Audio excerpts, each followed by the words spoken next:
Este caso se basa en que la compañía John Asset Management incorporó a su grupo de trabajo a Alan Wong, el cual estaba encargado de analizar cómo funcionaban financieramente las compañías de prestación de servicios sanitarios en Singapur y cómo era su movimiento dentro de la bolsa de valores, en especial de Healthway Medical Corporation, la cual es una compañía dedicada a la atención primaria de la salud, con más de 100 clínicas principalmente en Singapur.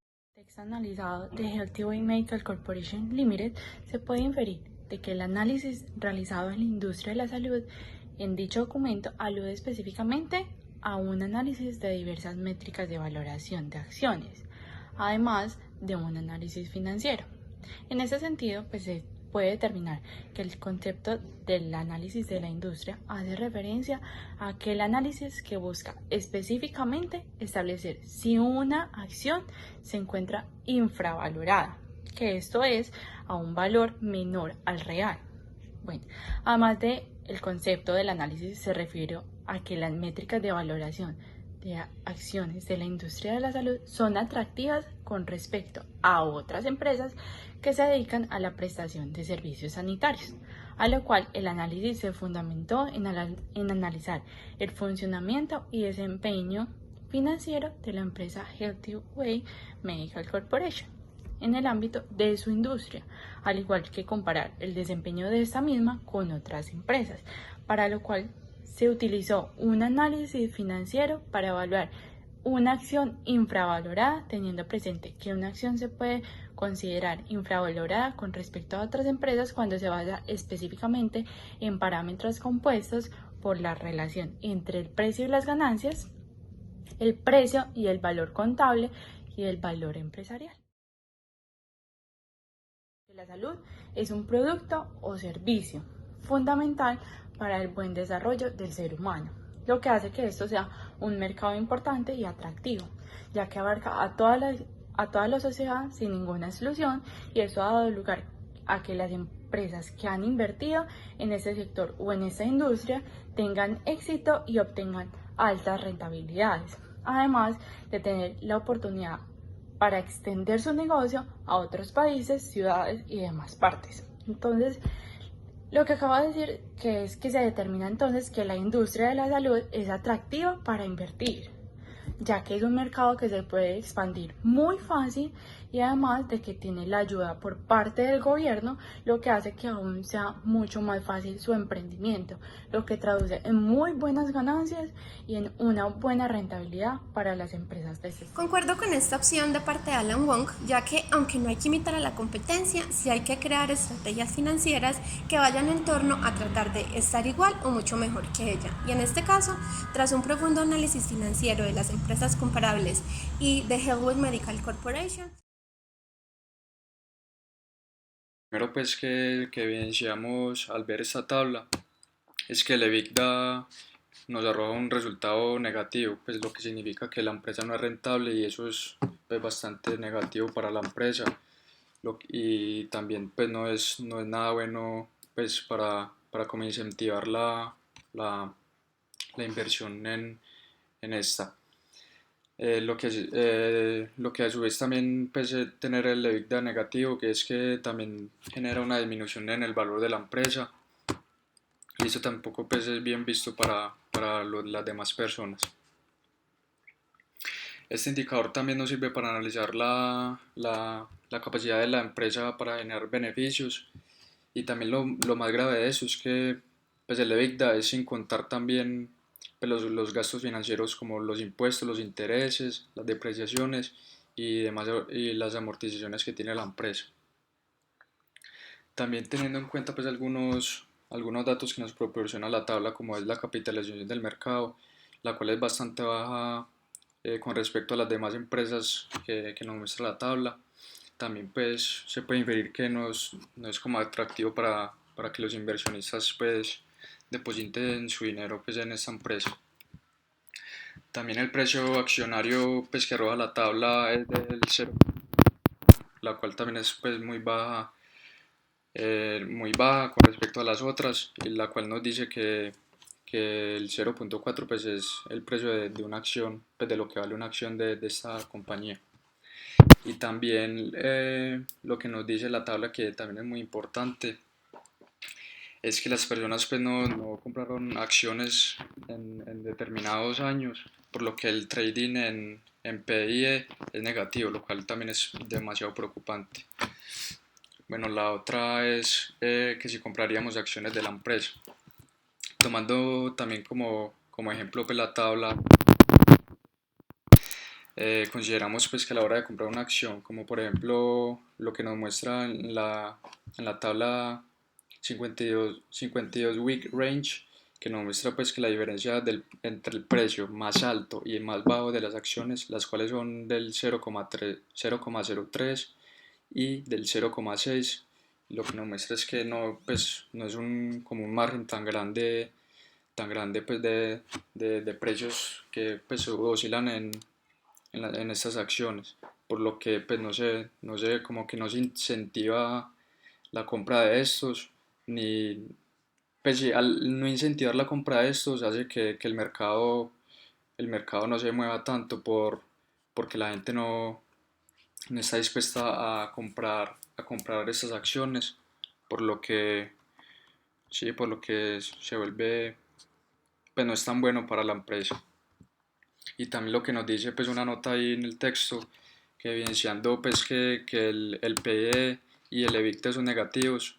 Eso quiere decir que la compañía reportó unos ingresos netos negativos, por lo que no es bueno como comprar acciones de esta empresa. Para entrar en materia de hablar sobre las razones financieras, primero es importante realizar un diagnóstico de los estados financieros. Es por esto que en primer lugar se hace un análisis horizontal y vertical del balance general, en donde las cuentas a destacar son las cuentas por cobrar, que superan el 30% y tienen una tendencia en aumento en 2 años.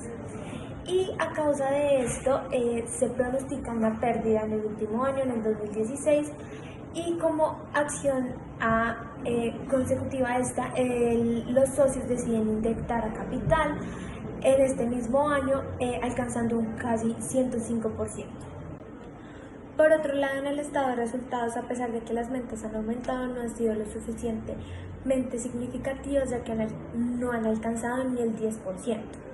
Además, los gastos siempre han crecido más que los ingresos, por medio de la cuenta de los insumos médicos, que crecieron un 33%, y las ventas solo han crecido un 3%.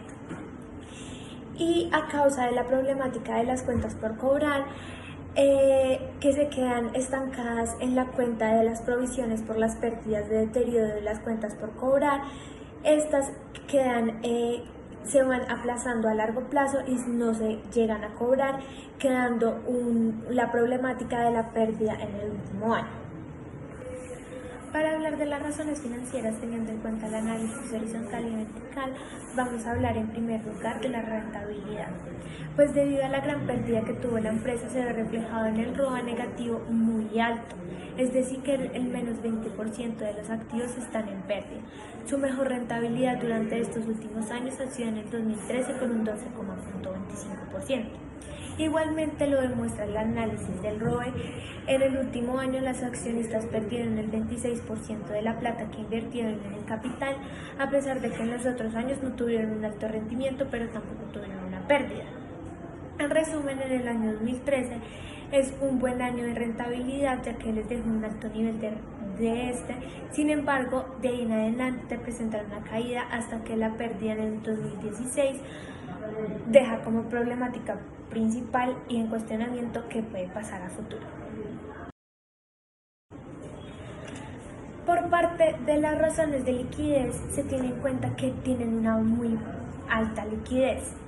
Sin embargo, y a pesar de que es una empresa de servicios, su razón corriente y su prueba ácida va a ser muy parecida, teniendo en cuenta que los inventarios en este sector no son muy altos. Incluso lo podemos ver reflejado en esta tabla que podemos observar. Igualmente, el capital de trabajo neto, en esta gráfica podemos ver que se ha comportado desde el 2012 hasta el 2017 ha tenido un crecimiento y en adelante se ha disparado, demostrando que ha sido menos eficiente, ya que cada vez más tiene que invertir más plata para poder operar sin verse reflejado en el aumento de las ganancias, disminuyendo la rentabilidad y aumentando la inversión, y esto se ve reflejado en la mal gestión de la empresa, en el recaudo de la cartera. Para hablar de las razones financieras de actividad, es importante en este caso recordar la gran problemática que tienen el recaudo de las cuentas por cobrar, es decir, de la cartera. Entonces, acá sumamos el ciclo operativo que se refleja esta gran problemática. Tiene un alto días de cuentas por cobrar, muy pocos días de inventario y un mediano plazo del pago a proveedores. Esta gráfica nos representa el ciclo de caja, que podemos notar que se disparó en los últimos años, es decir, que antes la empresa en los años 2012 y 2013 se demoraba entre 2 y 4 días en recaudar su cartera, y para el año 2014 en adelante esta empresa se ha disparado en el recaudo de cartera entre 140 y 222 días, casi llegando al año. Lo que quiere decir que es notorio que la empresa empezó a tener problemas en el recaudo de cartera en los últimos años. La diferencia entre el recaudo de cartera entre los 11 meses y el pago de los proveedores de 4 meses es financiado por el alto capital de trabajo en el cual se debe invertir. Y en conclusión, haciendo un comparativo entre el capital de trabajo neto y el ciclo de caja, podemos ver que se observa que corresponden a un capital de trabajo neto, que quiere decir que entre más días se demore en dotar el efectivo, más capital de trabajo necesita para financiarse. Y en esta gráfica podemos ver que el ciclo de caja se dispara en los últimos años y a su vez respectivamente se dispara el capital de trabajo. Para hablar del endeudamiento de esta empresa podemos hablar de la razón de capitalización, en donde observamos por qué medio se financia la empresa. El 80% de su financiación es por parte de los socios y el 20% por otras fuentes terceras. Como lo podemos ver en el año 2016, su financiación por parte de los socios fue mayor al 100% para intentar cubrir la pérdida que se tuvo. El flujo de caja de efectivo está dividido por 3 partes y aquí las vamos a tocar una por una. La primera parte es el flujo de caja de operación. A ver, este flujo de caja representa pues la cantidad de dinero o de efectivo que ha sido generada por la operación o el core de la empresa. En este caso puntual, ese core o esa operación es la prestación del servicio de salud. Es claro que para que una empresa siempre esté bien, debe tener su flujo de caja expresado de manera positiva. En este caso en particular podemos ver que en cada año respectivamente la empresa ha tenido un flujo de caja de operaciones positivo, que aunque no ha sido muy grande, ha sido positivo, y eso es algo muy bueno. Ahora, ¿qué pasa si una empresa tiene un flujo de caja negativo? Esto es algo muy malo, porque esto significaría que literalmente sus ingresos de efectivo no están siendo suficientes para cubrir sus gastos y sus costos, y eso generaría obviamente una descompensación económica para la empresa. Ahora, en este caso en puntual, también observamos algo muy importante, y es que en el año 2015, digamos que la empresa generó su mejor flujo de caja en operación, pero pues en términos generales siempre fue positivo. En esa gráfica que están observando podemos ver cómo se ha movido el flujo de caja de operación de esta empresa a lo largo de los años, desde el año 2015 hasta el año 2016. Y como les dije anteriormente, podemos ver que en el año 2014, que está en $4 millones, su flujo de caja de operación tuvo una alza bastante considerable hasta los $11 millones en el año 2015. La segunda parte es el flujo de caja de inversión, y este flujo lo que representa es en qué invierte la empresa su dinero.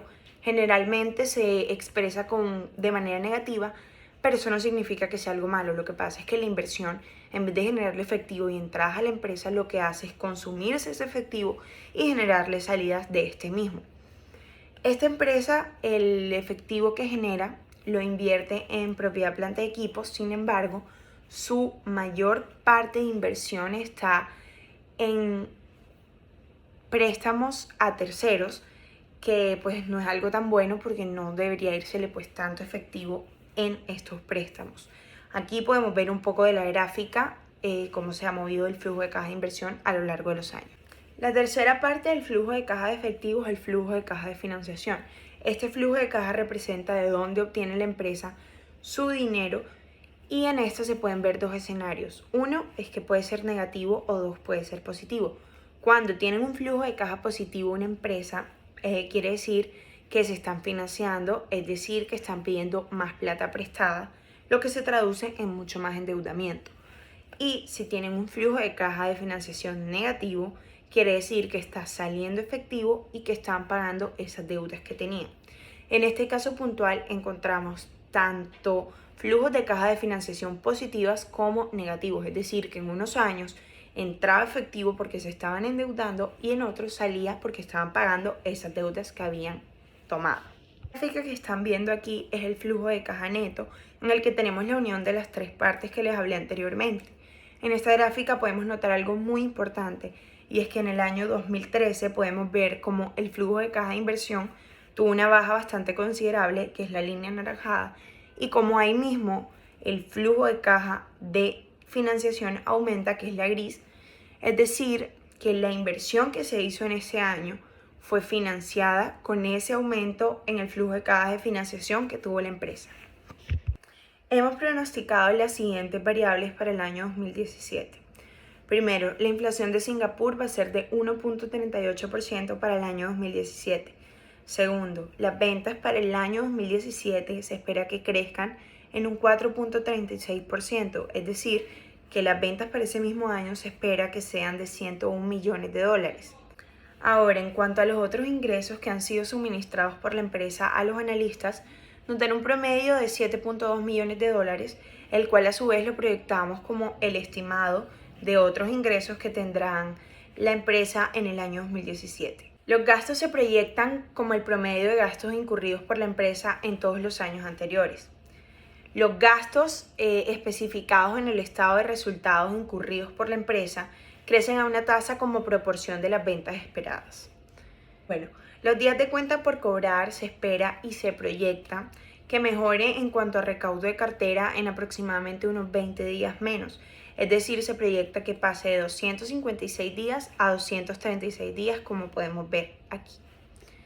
Ahora, en cuanto a rotación de inventario, se espera pues que la empresa baje 3 días en comparación a los años anteriores.